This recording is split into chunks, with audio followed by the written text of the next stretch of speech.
All right, today on the program, we're back. I've got a guy I haven't spoke with in quite some time, a man that has a great first name.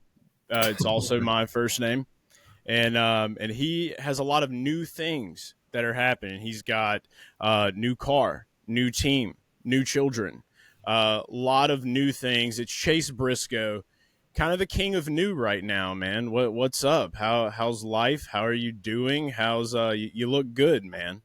I appreciate it. I need a new shirt because that one you got on is like the coolest shirt I've ever seen in my life. That thing's killer. Dude, what about the one? So it's funny story. Talladega 2023. I didn't get to see you because I know that you were getting ready for the race. I brought you a Tony Stewart, Oh yeah, Tony I still got Planets it. tee. Yeah, still got it. Okay, so see, you can wear the Tony Planets. I just got this one probably like 6 months ago. I went to my guy in New Orleans, and I usually will like bring him some race car stuff or whatever, like anything NASCAR vintage. And he just had this hanging up and was like, "Yeah, nobody was really like wanted it." And I'm like, "Mine now." Like people don't What's on the back? appreciate it. Oh, What's the dude, back look like? let's go. Oh yeah, that's even better now. I'm gonna tell you something too. Like, whenever you wear this shirt, like you just start getting this thing where you just call everyone big dog. It's I, just it I believe it. happens. Everybody's probably intimidated by you too. I mean, look at the eyes, dude. That's You what I'm got four saying. sets to worry about I now. know. You I know. feel like I'm doing an interview with Dale. Oh God, dude. I don't know. We got like I mean, he's there. I I got him know on you got the wannabe mustache. I mean, nothing's ever going to beat don't his. want to But be. Yeah, I mean, you're never gonna have a nothing, Dale yeah, mustache. nothing's His ever going to is beat his. So it's everything's a wannabe, right? I guess so. Like, yeah, like this is the Chase mustache. I kind of like it's kind of dingy. Sometimes it just hangs over the It's lip. got It just some kind Dale of flavor to it. a little bit. I mean, like I'm not gonna lie. I mean, I have tried to take the clippers and like get that straight square edge going on before. It never really shakes out. Yeah, you got to be a stallion in a world of ponies to be able to pull that one off.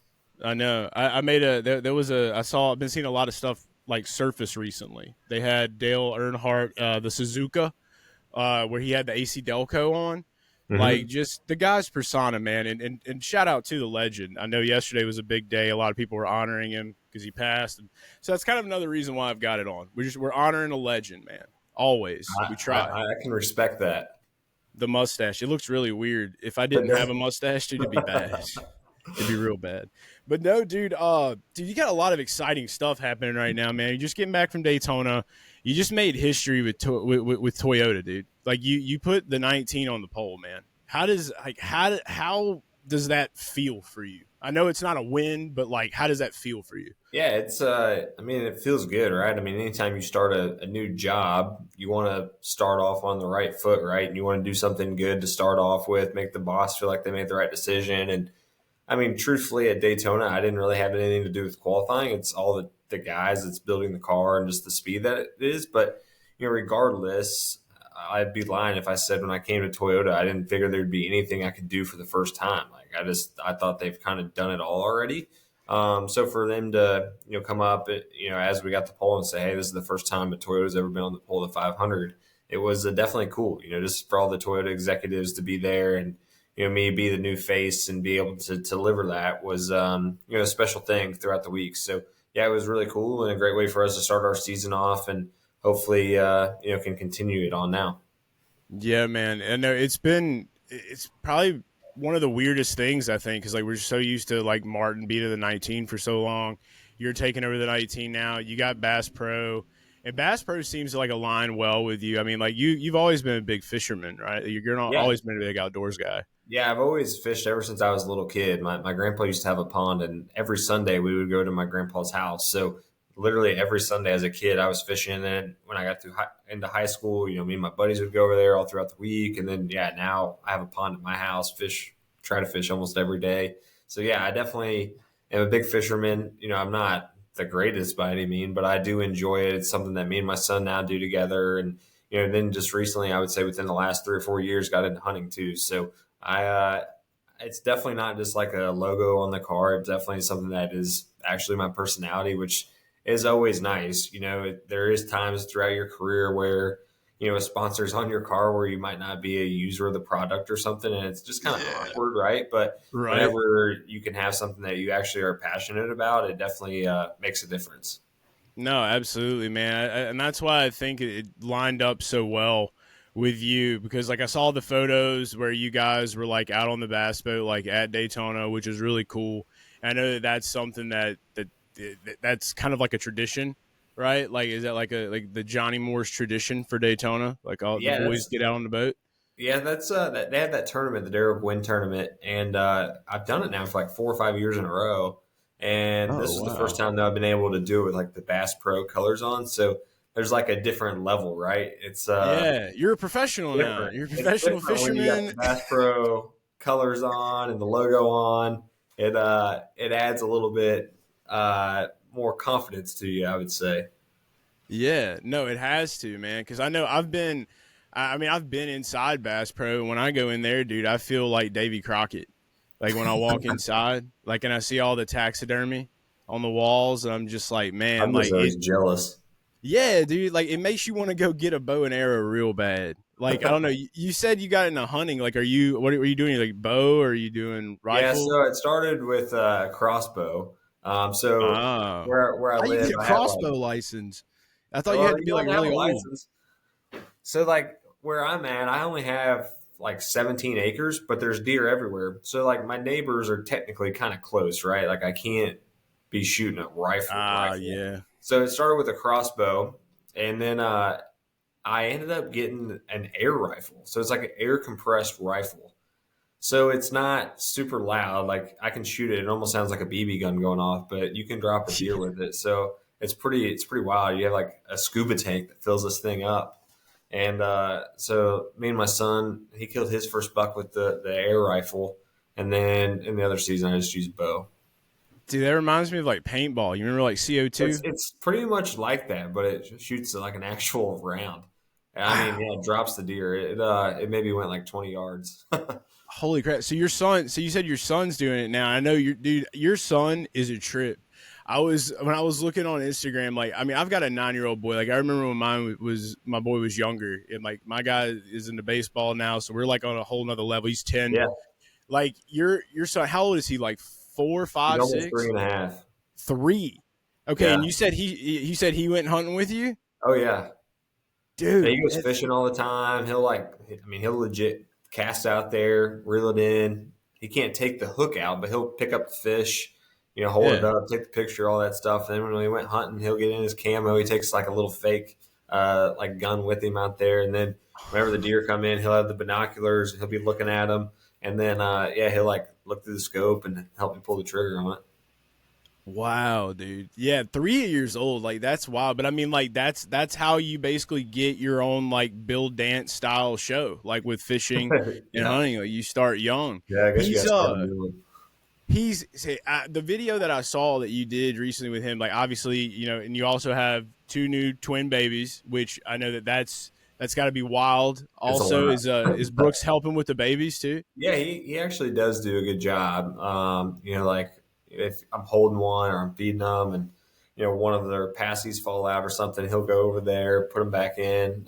He'll get diapers for us and stuff. So he's been actually a big help. We tried to from the get go make him feel like he was a huge part of helping us and try to Right. kind of smooth the transition a little bit for him.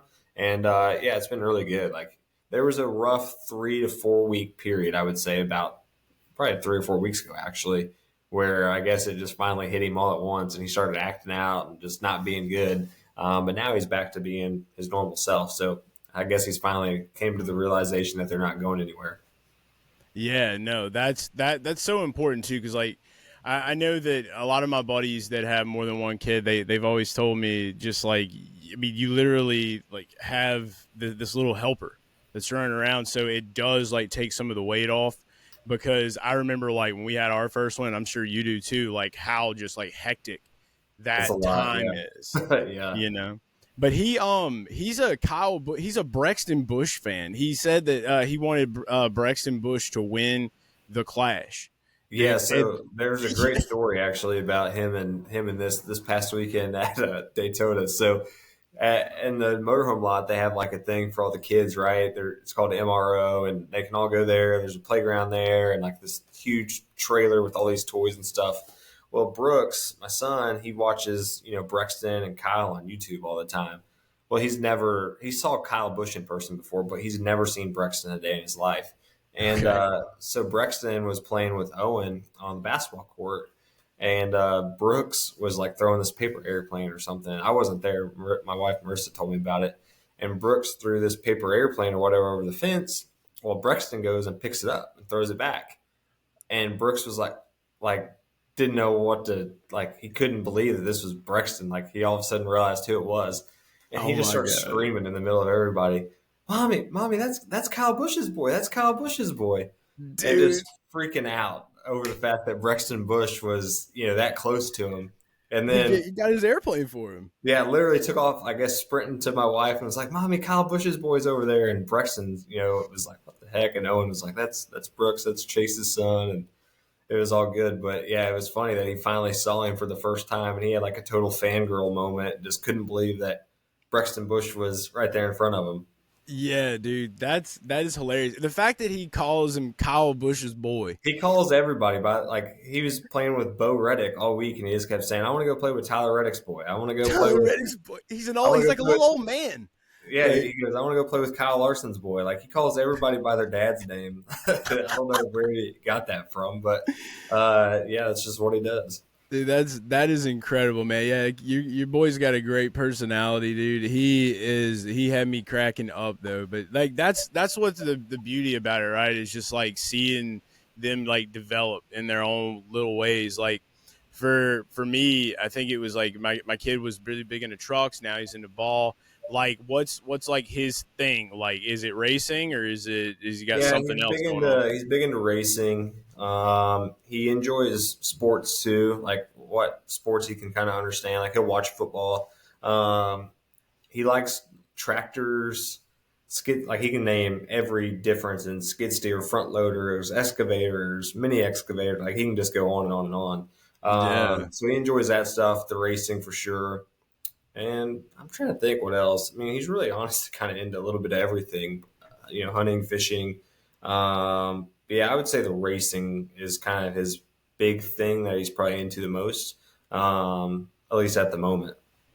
That's awesome. Yeah, it'll keep transitioning, man. Like some of the wildest turns that you never expect sometimes. So it's awesome to see that your family's building up, man, and you're getting some fun personality out of it. I can't wait to just see how many other videos now that we're gonna have where he's just calling other kids boy or Yeah, like yeah, I don't know. someone's Like I said, boy. I don't know where he got that from. The only thing I can think is whenever we started watching like the Brexton videos at first, I was like, "Hey Brooks, it's Kyle Busch's boy," and now he's Yeah. just stuck with it. And that every single driver's kid is just whoever their dad is and their boy. That makes sense, dude. I can relate. Like I've called Chase Elliott Bill's boy for a long Yeah, there time. you go. Yeah, maybe So, I should start doing that too.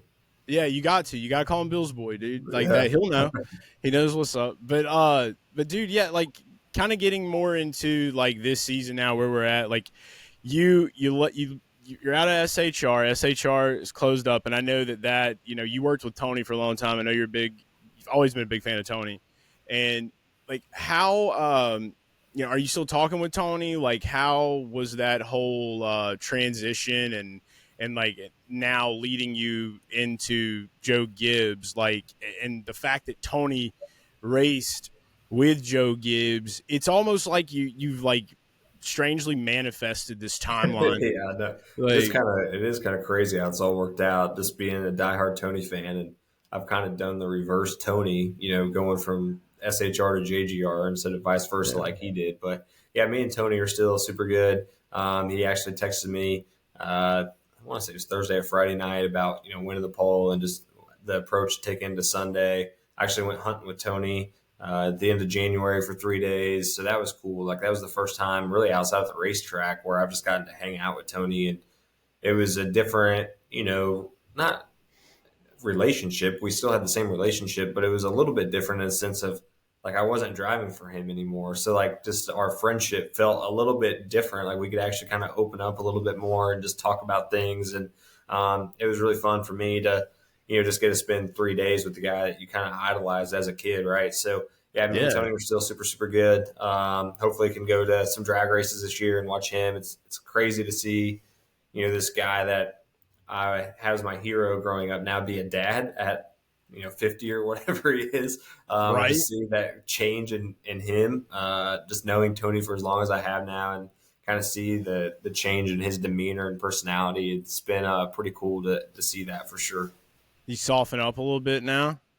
I mean, he's always been soft, truthfully, like behind the scenes. Okay. Like you get to really know him. Like people don't realize how much he does for like charity and just kids with illnesses and all this stuff. He's got a soft heart. I mean, he's Yeah. still tough all the time, but he's always been a little bit of a softie. I feel like behind the scenes, and now But like he just spits seeing that how, talk, who can spit yeah, that like talk. he can do it both ways, right? Like he can be super stern and just tough and rough around the edges, but he's still a softy. I feel like at times, and yeah, now like the first thing I did whenever I saw him when we went hunting, he's showing me all the pictures of his kid, and that's something I'd never seen that side of him like it is now that he's a dad.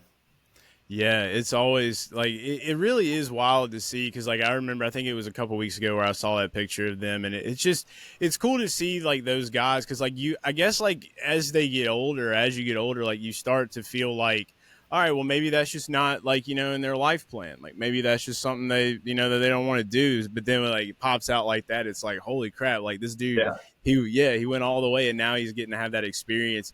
And dude, he came out like guns a blazing. Dude, he got like some picture with him like holding an American flag with some pit vipers on. Dude, like this is I have no idea. Probably it some makes classic sense. Tony, dude. Yeah, Yeah, I could see that. I've not seen that picture, but I could see it for sure. His I'm gonna kid, send it to it you. looks just like Tony. Like he looks identical to Tony. I told Tony's dad this past weekend. I said I don't see Leah really much at all, but all I see is a little mini baby Tony Stewart. And Nelson, Tony's dad, was like, I'm telling you, if you put pictures of Tony and Tony's kid side by side, he's like, they are literally identical. So it's pretty funny for sure.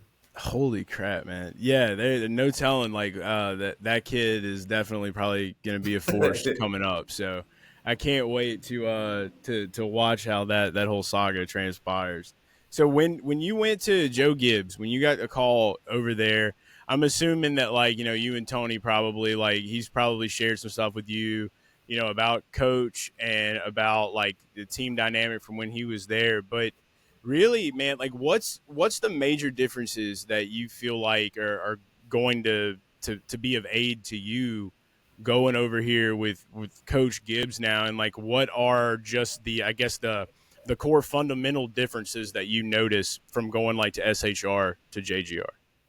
Yeah, I would say, one, just with how involved coach is, obviously Tony is super busy. He's racing all kinds of different stuff. He, owns multiple series teams. And then even Gene owns Haas Automation, right? Like that's his true moneymaker is his business. So Yeah, it took a lot of time for them away from the race team itself, where with coach, this is his business. This is all he does is Joe Gibbs Racing. So he's here all the time. He's here every single day. So that's honestly been the biggest difference is just how involved coach is, and that's something that at SHR, not that it's right or wrong, but it is definitely different. It's just having the owner here all the time. So that's been different for me. Just you just see coach walking around all the time, and I even told my wife that the other day, like if I run bad, like coach is going to be, well, why'd you run bad? Where at SHR, Tony and Gene were at the meeting Monday morning saying, well, why do we run so bad? So that part's going to yeah. be different. And then I would Going just from say, macro to micro sounds like. yeah, it's just different, like how serious, truthfully, it's taken. Like not that SHR, we didn't take it serious, but just the level of the operation and the scale of things and like just all the tiny, tiny, tiny details. It's mind blowing to me that this is like what I've raced against my entire career. So it's honestly crazy, just how different it is. I figured it was going to be honestly about the same. Like I didn't think it'd be that big of a difference, and it makes me proud of what we were able to accomplish at SHR just with how we were doing it after seeing kind of what we were racing against week in and week out. Yeah, that's the kind of stuff I feel like that starts to like make you kind of like wake up to like what more am I capable of? Like what more can I do now? Like if cuz like you don't really know until you know, right? And like you Yeah, can't, for sure. especially in racing, nobody's talking about what they're doing behind the scenes and everything cuz everybody's trying to have a competitive edge, but it just sounds like, and I mean, I don't think it was ever like not apparent with like Joe Gibbs. Like when you think about Joe Gibbs, like you think about, okay, this dude is like a Super Bowl winning coach. He's got this different type of mindset coming in from the NFL to NASCAR, so that's going to probably have a whole new approach on its own. And I mean, I can only imagine. I know you're going through it, you're seeing it now, but like, is that like, do you notice or maybe think that like it's just that outsider mentality, even though he's been in for so long, that like is at its core like the foundation of like Joe Gibbs and the Yeah, I racing team? would say, I mean, for sure. I think just when you look at how Coach is and his approach to running a race team is way different than probably what Rick Hendricks is or, any other owner in the sport, just because Coach's background is so vastly different. I mean, every owner in the field, they all have different backgrounds, right? But Coach is the only one that was, competition driven. Everybody else is in competition in business, but, as far as like another sport, Coach is really the only one. And I think that's where his advantage is he just knows how to push people and get the most out of people. Because as a football coach, the X's and O's are the same for everybody. The biggest difference is how can I make these guys work harder than everybody else that they're playing against? And that's where I feel like Coach is so good is just he understands like just human nature. And, I've even talked to him about that before with, when he came back and coached, he said, the game itself changed a lot, but human nature and how you motivate people is always the same. It's been the same for, 2000 years. So he's just so good at understanding how to get the most out of, his people. And I think that's where the biggest difference maker is he just knows where to put people and how to get the most out of them. Sounds like he's dialed in, man. He's locked in. Yeah. Like that's a different place, man. And that right there is what I mean. That's why they are the organization they are. So it's cool to see you being there too. And I mean, you've got new teammates. You've got Denny, obviously. You've got Chris Bell, and then you have Ty. Which one of them have you probably spent the most time with since you've been in the building? For sure, Christopher. Christopher's somebody that I've literally known since I was 10 or 11. We were best friends forever. We lived together Dirt for 2 or 3 years. So, Christopher for sure has been the person I've hung out with the most, talked to the most. I still talk to Denny and Ty, but just not as much as I do Christopher, just because our friendship has gone, 18 years or something like that now. So, Yeah. he's been the one that for sure I would say is the most, but it has been unique, even with Christopher and I. We were really, really good friends, like I said, living together. And once we got to the truck series, we kind of went our own separate ways. Like we were still friends, but we weren't near as close because, he was running for one race team, different manufacturer than I was. And we were competing against each other. And not that we're not competing against each other now, but we can finally relate to things and talk about things and bounce ideas off each other. And, we have the exact same background. Denny and Ty didn't grow up sprint car racing. Me and Christopher, we've raced sprint cars together ever since we were kids. So like everything that he feels and how he talks is the same lingo and the same types of things that I look for and feel for. So that's been probably the good thing for me is just having somebody that I know I can go to and trust, but also has that exact same background as me and can really just understand kind of where I'm coming from and, same as vice versa, where he's coming from. Yeah, y'all got a crazy dynamic, man. I mean, you got two guys that are predominantly stock, and then you got two guys that are coming in from the dirt. I mean, like it's covering all the bases, you know. So I mean, you can look at it in that way. And I mean, now I know that the big story that came out was that Chris was able to go back dirt racing again. I know that you sat out of Chili Bowl this year because obviously you got a lot of stuff going on. And I don't. That's not the. It's not the end, though, right? Like, I mean, you're I definitely don't going back know. It chili bowl. might be the end. I don't know. I'm getting older. I'm 30 Okay. now. I don't know. I'm sure I'll do it again at some point, but for the foreseeable future, I think it's the end. I just honestly have not had the desire I had to do it even a year ago, 2 years ago. 2 years ago, I wanted to go do it. I still have, a love for it, but it's just different. I have 3 kids now. I've been able to go run any sprint car dirt race I want over the last 6, 7 years of my career where, Christopher hasn't been able to do that. Christopher doesn't have 3 kids at home either. It just has changed my perspective on a lot of things. And, it's just harder to do. Like if I have an off day or, an open Thursday, I would rather honestly stay home with my kids and then, fly out a day early and go run a race. So I'm sure I'll do it again at some point, but right now, just the desire is not there for me for whatever reason. I would just rather be home. And I think the other thing too is I've kind of went to where I take other drivers to the racetrack. I own the car and I have more enjoyment doing that than I do driving myself. So, if I have more enjoyment being the car owner and trying to give back and find like a young kid or somebody that has an opportunity, I should probably just put all my eggs in that basket if that's what I enjoy doing more right now. So that's kind of the focus, is trying to figure out how to fund my sprint car team and go find young drivers to give opportunities to, instead of drive myself. You standing on business, dude. I like to hear Yeah, I'm that. trying.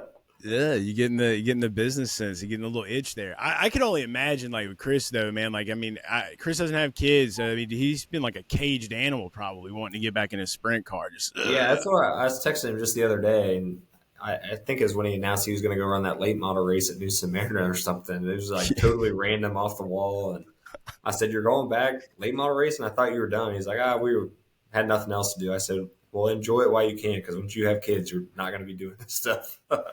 Yeah, dude. No, I feel you with the kids thing, man. I mean, like, that's like me too. I mean, I was hitting races as much as I could, and I did that while my boy was like, and really a little bit younger than he is now. But like once he turned like 7, 8, dude, that's when I was just kind of like, all right, I've put this time in, like, I'm here, I'm locked in. So like, dude, I don't know, like, it's from coaching little league to doing everything we're doing here, dude. It gets Oh yeah. nuts. Well, I think your So priorities change as they get older. Like when they yeah. start playing baseball and travel ball, and instead of going to the racetrack, you'd rather be there and watching them and supporting them. And my kids aren't necessarily doing that yet, but it's still a lot to leave my wife with 3 kids by herself. So it makes it a little bit easier to stay at home and help her for sure. Yeah, man, for sure. And you find the new things that you enjoy doing. So going kind of from the that is good to know, obviously, of like where you're at with dirt racing and what you're looking to do there and accomplish there. Um, you know, this year is probably it's your obviously your brand new year at Joe Gibbs Racing. Have you spent a lot of time? Is there a lot of time that goes into just kind of like future planning? Like, there, are you kind of taking more of the week to week approach and just kind of like looking at the tracks that that you're good at? You've got 2 wins, you've got a crown jewel, and you've got Phoenix was your first one, correct? Yep. So you've got those two that are marked off. What's on the list for you? Like, is there a list? Is there tracks that you're trying to snipe this year? Pretty much. I mean, all of them. I mean, you Yeah, of try to go win every week, right? But course. I think for me, I'm kind of a little bit of both. Like we have, big expectations, truthfully here. That's something that in the past, I would say, like at the beginning of the year, we never sat down and was like, this is what we should be able to accomplish. Where over here, like, I mean, James literally set the whole team down, and like our goal for the regular season, I think it's like 3 wins, 15 top fives. It was something crazy. I'm like, man, if I could do that a whole year, I would be thrilled, let alone just the regular season. So like just the Yeah. expectation is way higher here. So it's a little bit of both. Like I am trying to, think big picture, because I do feel like that I need to start thinking about the playoffs. Like as crazy that is week 2, like realistically, we should be in the playoffs. So we need to start trying to position ourselves for the best we can be, big picture wise, for the playoffs. But I also am taking it week to week, because I know that, it is going to take a little bit of time. Like we are new to each other and all this stuff. And, the cars are going to drive different. Like everything for me is going to be different. But at the same time, this opportunity is by far the best opportunity in my career, and I should have, a lot of opportunities, hopefully, to be in contention to win races this year. So, yeah, I'm kind of torn. I go back and forth. Like I'm week to week, but I also am big picture. I would say at the beginning of the year, it's a little bit harder to go week to week just because of the style of racetracks we're going to.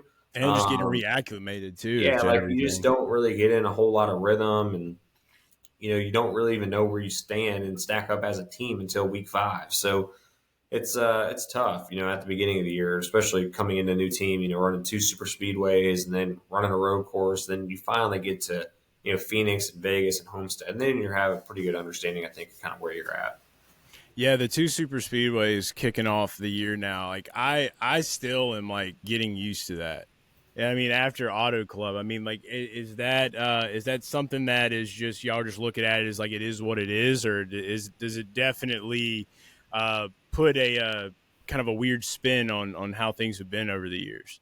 Yeah, it's different. I mean, it doesn't matter, right? If they're first and second race of the year, the first and 10th race, like you still run Yeah, the it's just same like the amount of back super to back speedways. aspect, I guess. Yeah, like you're still running the same amount of super speedways and stuff in the season and whatnot. Like the same amount of stuff can happen, but it just feels like when they're the first 2 races, like you can be in such a big hole after the first 2 races, or you can have a huge advantage in the points where at the end of the day, it's the same, whether it's race 1 and race 20. But when they're back to back, especially at the beginning of the year, it just feels like it's so hard to like gain momentum and build off anything. So it is different. I think this is the first year or I guess the second year we've done it now, but it is weird running super speedways back to back, and then not only running super speedways back to back, but then going to a road course. Like we just don't really get into like typical racing until week 4 and 5, which is definitely odd for us. I feel like. I feel like that's what like me and I know a lot of other NASCAR fans that are out there like, dude, we're waiting for I'm ready for them intermediates, man. That's where I feel Yeah, like who'd ever thought that would have been said 5 years ago? yeah, dude. Like I was not prepared for this car, I guess. And like it's been great to watch, and the intermediate tracks I've just fallen in love with them. Like after Vegas is one of my favorite races now. And just Yeah, after going there in person and like just watching just the back and forth, and just like it's almost just like the physics of it all is just it's gorgeous from a high up view. yeah, the And mountain but stuff's fun. wait, which like, the mountains you said? No, I just said the mile and a half stuff it is fun in this car. Like it just really races well for whatever reason on mile and a half. It's kind of became the perfect recipe for this car for whatever reason that is. I think they should lean into it too, man. Like that's where I am. I said mountains because I remember at Vegas, like you can look over and there's Oh yeah, mountains, there's desert mountains everywhere. mountains. Yeah, Yeah, they're nice over there. I will say that much. But it's so I mean it's good to kind of hear that, because I know like Denny had a lot of opinion. He talked about it on his show, like about just the super speedway racing, and like you finished fourth, and I feel like that's a statement. And I mean I know at the same time like how the race kind of ended, um, was nuts, because I mean like I'm sitting up there. Obviously I have me, like I have my personal interests yeah, in certain races. So Chris Bell gets turned, I'm like throwing the remote at the couch, and I'm just kind of like, okay, well we're out. And then obviously I see you finish fourth, and I'm like, okay, well that's good. Like heck yeah, because like I had a weird premonition, dude, about you like in this car at this track earlier in the week. And like, and I didn't really, I never talked to you about that kind of stuff or anything like that. So it's like, I just kind of like sit back and I'm like, all right, I'm gonna see how this unfolds. And you get the poll, and I'm like, okay, here we yeah. go. It's a good Like, feeling about it. it felt good. But like, dude, like with, do you've been in the series now for a few years. I mean, like, do you think that the maybe there's some internal discussions that need to be had at these super speedway tracks to kind of like get some of that respect back, to like make it what it really can be, like with Denny talking about, like I guess maybe not so much Denny, but like when you look back to like the days of old, like when Jeff Gordon, Dale Earnhardt and them are running there, like you always had crashes, wrecks, whatever, super speedways. That's just kind of like a normal part of it. But does it seem like it's becoming exaggerated in a way? Yeah, I don't know. I'm kind of torn both ways, truthfully. Like, I mean, if you go back and watch those races, the respect was way higher, right? But the racing also wasn't as close. Like they weren't a quarter inch apart. You know, you didn't have to push guys as much. You know, the car just how it raced was totally different. Um, and plus, you know, if they crashed, there was a way higher risk of getting hurt. So like they are more careful in their moves and a lot more just educated in what they're doing because the consequences were so much higher. That's a good point. Where now, you know, knock on wood, like they are super safe, right? I mean, you could still get hurt, but you see these massive wrecks and we get out and we're fine. So, you know, Ryan guys Preece start, is memeing like astronaut photos, like yeah, you know. like it's just that I'm glad they're safe. Like I do not want to be getting hurt, but it has made it where you know guys are more aggressive now, and you know you just get away with a lot more because the price to pay isn't as high. You know, which is a good thing, right? Like you don't want guys getting hurt, but I do think that's probably changed some of it. And then just like I said, if you go back and look at you know the early 2000s or you know late 90s, how the pack race versus you know the COT car and then Gen 6 and you know now what we're doing now, like just the style of racing looks completely different. So I think it's hard to say that you know we're that much more aggressive and wreck more, but I think if you put this field of drivers in the late 90s cars, it would probably look very similar to what it did in the late 90s. Like, just that's how the cars race. So, Yeah. yeah, I mean, I think when you look at how we race today versus the late 90s, yeah, the respect level is probably not near the same, but I also think the car has a lot to do with what the racing looks like. And I think you could put the late 90s guys in you know, next gen cars and it would look the exact same as what it does now, just because that's how these cars race. You know, Yeah. you just don't have that big gap between cars and single filed out and you know the big runs and all this stuff. So when you put that box that we're in, it's just naturally how the race kind of plays out. I personally like it. I'm gonna be straight. Like I love how close you guys have to stay, and I mean to me that speaks even more volumes about just the precision and the pressure that you guys are under, because like I go back to like I think it was Talladega 2022 in the fall. Like it was barely any wrecks or anything like that, and I think Chase Elliott might have won that race. And that whole race, like a lot of people, like there's always going to be fans where like they're not going to always be happy, and that's going to be no matter what. You could literally make everything perfect, and somebody will be Yeah, upset somebody about will it. complain. Yeah, Yeah. So, but like, dude, that kind of racing is like on your toes, and that just shows the skill level that you guys have. And I feel like more people should definitely look into that part of it, like you're talking about, like how close everything is, and like, yeah, like all it takes is like literally like the little nudge of a steering wheel, dude, to just like completely just make everything go haywire. So yeah, for to sure, do man. that for those long periods of time is what I think makes it what it is and makes it great as paired with the intermediates and the short track stuff. I mean, like Bowman Gray was not bad at all. I mean, like how did you feel running there for the first time? Yeah, I thought Bowman Gray was way better than what I thought it was going to be going into it. You know, I would have loved to get some longer runs. You know, that long run that they had, we already were out of the race with a mechanical issue, so I didn't really get to see how it went there. But I thought it raced better than LA. You know, just from a standpoint of like you actually were driving the car a little bit more, and you had to set guys up, and you know you could run side by side. The atmosphere was by far cooler. You know, You're at a real racetrack. yeah, like it felt way more legitimate. You know, LA was super cool. Like, don't get me wrong, especially year one, it was Yeah. really cool. But it kind of lost its luster a little bit after year one. Where Bowman Gray, I feel like we could go the next 3 years and it would have the same kind of atmosphere and you know energy there. But yeah, Bowman Gray was cool. I actually really enjoyed it. Nice, man. Yeah, a lot of people are talking about the rotating clash idea. They're talking about taking it out of the country next year.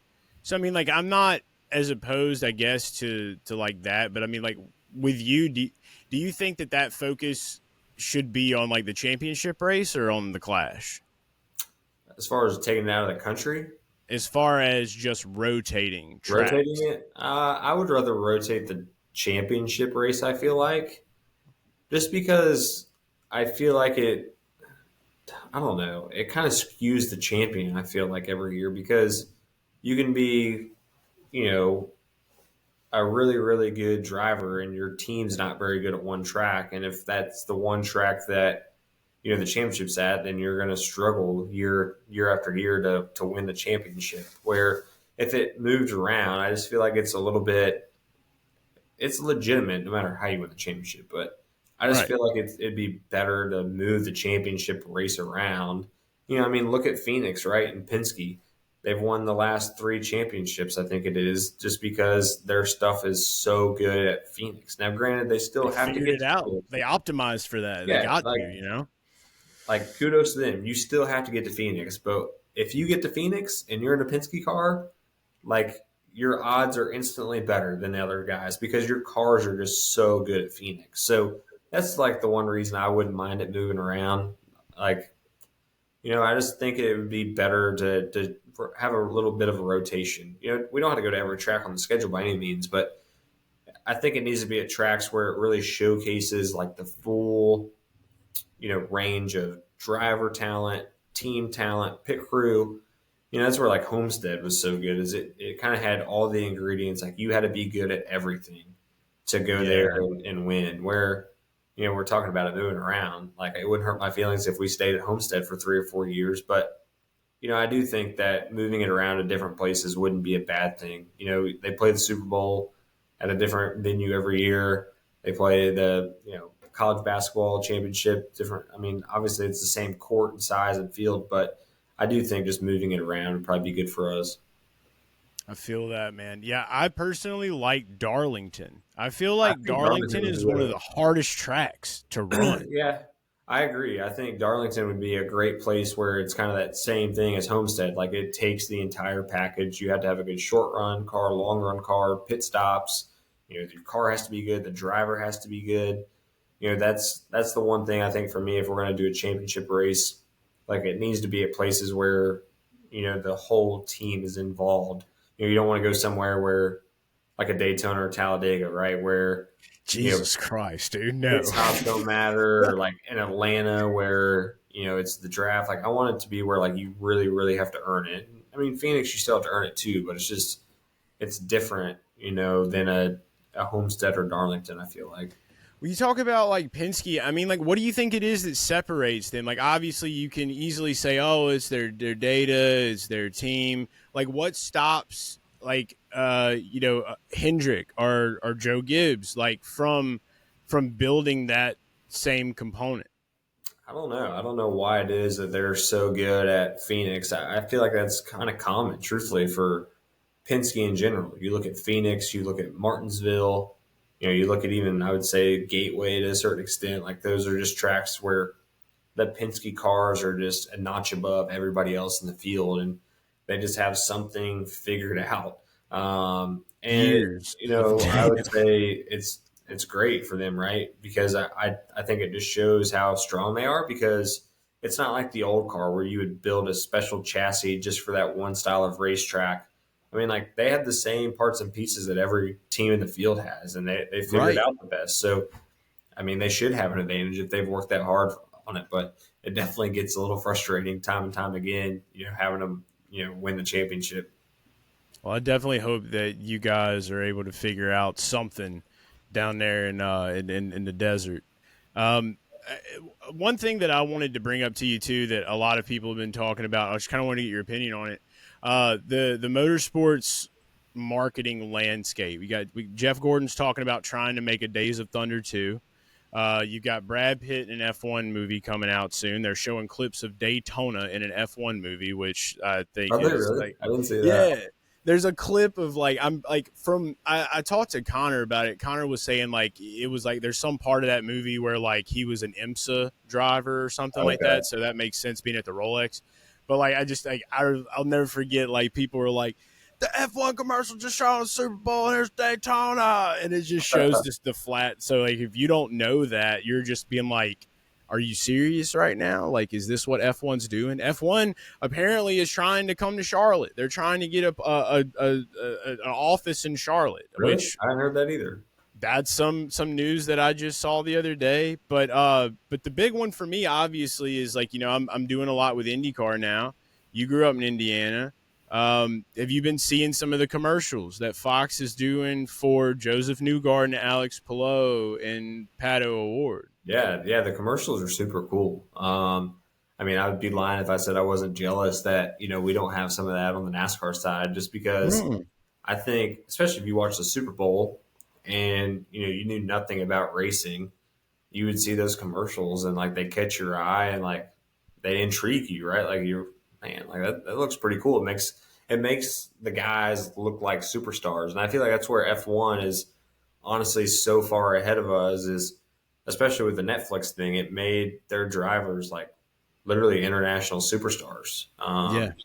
And that's what I feel like those commercials do for the IndyCar guys. So yeah, I'd be lying if I said I wasn't a little bit jealous. I think that and obviously I see it too because I was in the door and I was at a lot of tracks with NASCAR.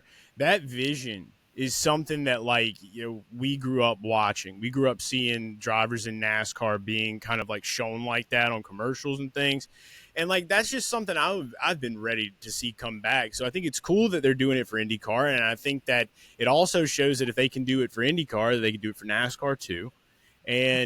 I'm one of those guys now where, and I've always kind of been this way, except for maybe F1, but way more IndyCar and NASCAR is just like a rising tide raises all ships.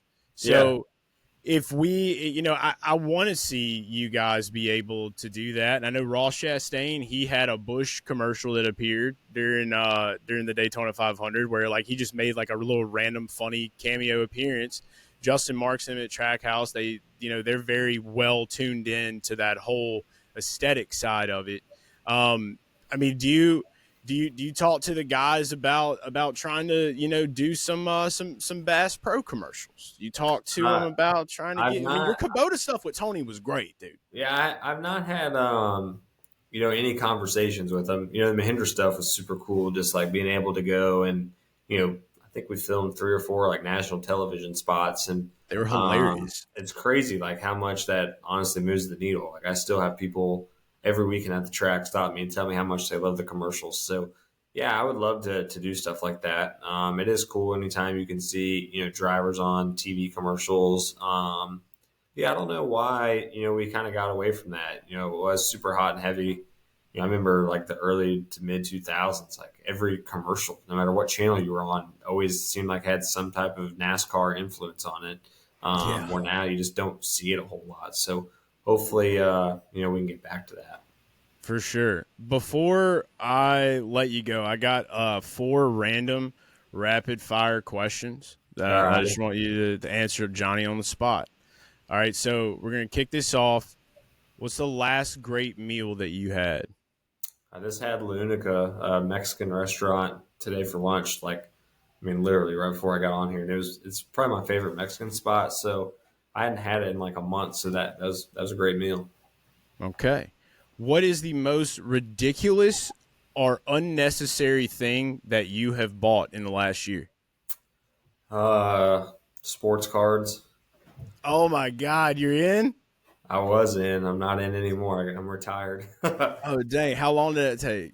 I was in it for probably 9 months, and then I got out. Did you get any The value? Did you pull value? I had a couple here and there. I never sold at the right time, but the have you ever been on Whatnot? Oh dog, bro. Dude, we stand on business, bro. Look at that. I Look at know. that gold dick trickle right there, That's bro. nice right there. That's a hot guns. Whatnot suckered me right in, and I Oh got yeah. out. And then about a month ago, I got back on there like twice, and I like had a relapse for a day, and I'm like, I got to get off here. I can't do it anymore. I literally started doing a Twitch stream called Race Cards Live, and I'm just trying to raise the values now of like all of the old vintage NASCAR cards because they're all like 20 cents. And I made a guy change his price of a Dale Earnhardt card from $3 to $33, and it sold. So I There you felt go. accomplished. So My I biggest card, I had I mean, I literally did it all: NBA, NFL, MLB. I mean, Pokemon. NASCAR, Did you very little poke it? NASCAR, F1, but I pulled a Carlos Sainz Okay. 10 auto, gold relic. I think it was. No, it was, I don't Dang. remember what it was. It was at the time when I pulled it. It was worth $7,200. I got in the break for like $300, and I held it, sent it off to PSA, get it graded. Came back and it's not even worth $400 now. So Oh, I should dude. have sold it when it was hot. But Yeah, I dude. got a couple Trevor Lawrence RPAs to 25. But Okay. Trevor kind of fell off a cliff too. So yeah, I don't really have anything great right now. Well, it's cool to hear that you had a run standing on business and understanding value, dude. Very, very glad to hear that. That's what we call it here. We're gonna get you back into the old race cars. That's what's Yeah, next. the old ones would be cool. All right, so we know that. All right, if your son had to pick your next sponsor, who would it be? Let's see. He'd be all about probably like Blippy being on that thing or something, or like Blippy car. Okay, yeah, I'll just or say Braxton Bush could sponsor your car. Rexton too. He would be all about that. Yeah, he would. Okay. He would definitely be all about that. We just went to Disney World, so he'd be all about like Mickey being on the side of the thing probably right now too.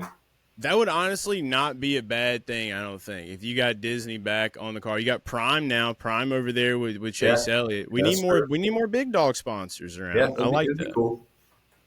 All right, last one. One race you have to win before your career is over. Brickyard 400. Bam. You gonna do it this year? I felt like this is definitely probably my best shot to do it. And I got to do it quick Mm. because who knows how long the Brickyard's going to be here. We keep going back and forth. So, yeah, You kind of I got a gotta do point. it while it's here.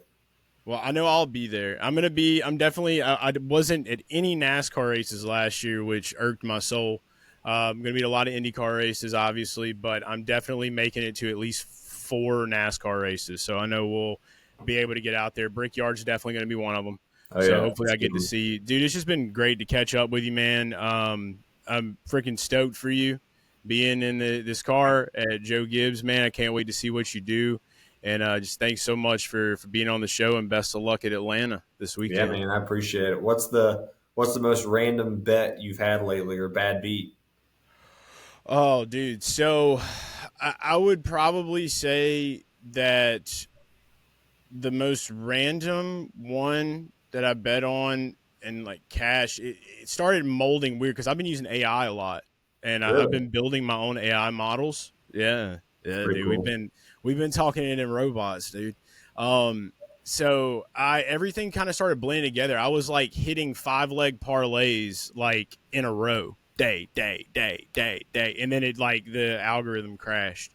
So I kind of like chilled, and I kind of like you. I got on that sports card life, dude, and I started. It'll sucker you right in. It will, man. I started. That's why I said, dude, if I'm going to do this, I need to do I need to be on this side of it. Like Yeah, you're on the that's right when it's side of fun. it. Don't be the buyer, be the seller. Yeah, dude, you got to just rip pack sometime. That's what I That's like the to way to say. do it. But no, I haven't really done a ton. I think probably the last one that I had that was just really rough was just the Yankees to win the World Series.